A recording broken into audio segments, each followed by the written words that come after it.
प्रयागराज की भीड़ के बीच एक जगह जहां समय ठहर सा जाता है। खुसरो बाग सिर्फ एक बाग नहीं, एक एहसास है। ऊंची ऊंची आम के पेड़ों के बीच से गुजरते पगडंडियों जैसे कई पुरानी दास्तां चुपचाप फुसफुसा रही हो। यहाँ की खामोशी में भी अपनी एक आवाज है और हवाओं में भी एक अजीब सी गहराई है। पुराने मकबरों और विशाल दरवाजों, हर ईंट पर सदियों की परछाई छिपी है। चलते चलते जब इन मकबरों पर नजर जाती है तो लगता है जैसे इतिहास सामने खड़ा होकर हमें देख रहा हो। खुसरो बाग सिर्फ आंखों के लिए सुंदर नहीं है, ये दिल के लिए भी एक ठहराव है। अगर कभी जीवन के भीड़ से थक जाओ तो यहाँ आकर कुछ मिनट सांस लो, क्योंकि यहाँ हर पेड़, हर दीवार तुम्हें एक बात बताती है। शांति कहीं बाहर नहीं है, हमारे भीतर ही रहती है।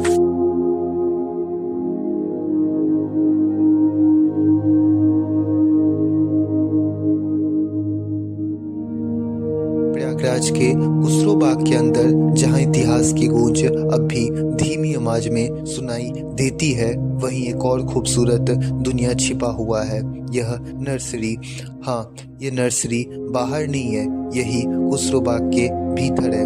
एक ऐसा जगह जहां सिर्फ पेड़ पौधे नहीं लगे, बल्कि जीवन को छोटे से बड़े होते हैं, धीरे धीरे उगते दिखाई जाते हैं। जैसे ही मैं इस नर्सरी के हिस्से में पहुंचा, सबसे पहले महसूस हुआ कि मिट्टी की हल्की सी खुशबू, वो खुशबू जो यह बताती है कि यहाँ हर दिन नई हरियाली जन्म लेती है। दोनों तरफ सजे हुए सैकड़ों पौधा, कुछ कोमल, कुछ घने पत्ते से भरे हुए, कुछ अभी छोटे से अंक, जिन्हें देखकर लगा कि प्रकृति का हर चमत्कार यहीं से शुरू होता है।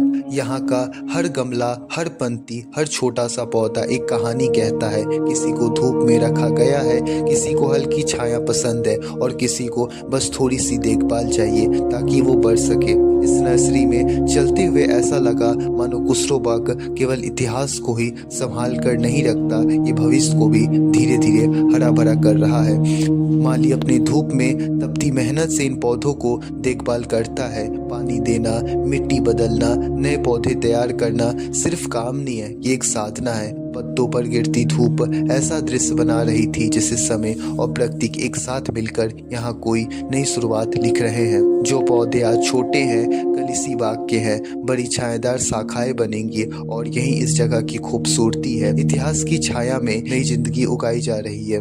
अगर कोई खुसरो बाग आए तो यहाँ की नर्सरी को भी जरूर देखना चाहिए, क्योंकि यह जगह सिर्फ पेड़ पौधों की नहीं, बल्कि धैर्य, देखभाल और प्रकृति की गहरी शांति की एक जीवित मिसाल है। आप यहाँ पे नर्सरी देख रहे हैं, जहाँ पे चारों तरफ आप देख रहे हैं कि पौधे तैयार हो रहे हैं, यानी कि पौधे लग रहे हैं।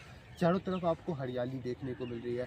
बताना मैं आपको ये चाह रहा हूँ कि हमें लगता है कि हम नेचर से अलग होकर, यानी कि नेचर को बर्बाद करके हम ऐसा अगर जीवन जिएंगे जहाँ पे बिल्डिंग है, पहाड़ नहीं है, तो वो अच्छा रहेगा। नहीं, लेकिन जब आप नेचर के करीब आते हैं, जब ये सामने दिखाइएगा, जब आप नेचर के करीब आते हैं तो नेचर में जब आप आते हैं तो आपको अनुभव मिलता है। तब वास्तव में आप ये चीज़ जान पाते हैं कि हम और नेचर भिन्न नहीं है, हम दोनों एक हैं।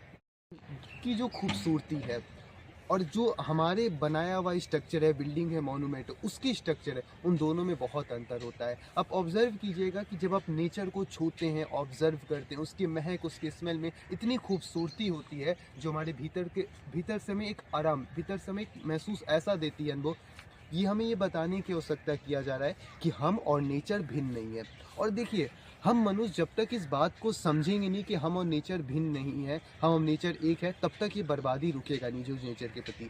तो मेरा आप सभी से ये कि यात्रा करिए और यात्रा के दौरान हर एक चीज़ों को ऑब्जर्व करिए। और एक बात मैं बोलना चाहूँगा, अगर आप यात्रा करते हैं पहाड़ में, पर्वत में, कचरा मत फेंकिए और टॉयलेट करें तो बाथरूम में कीजिए, बाहरी गंदगी मत फैलाइए। तो ये चीज़ मेरा बताना था।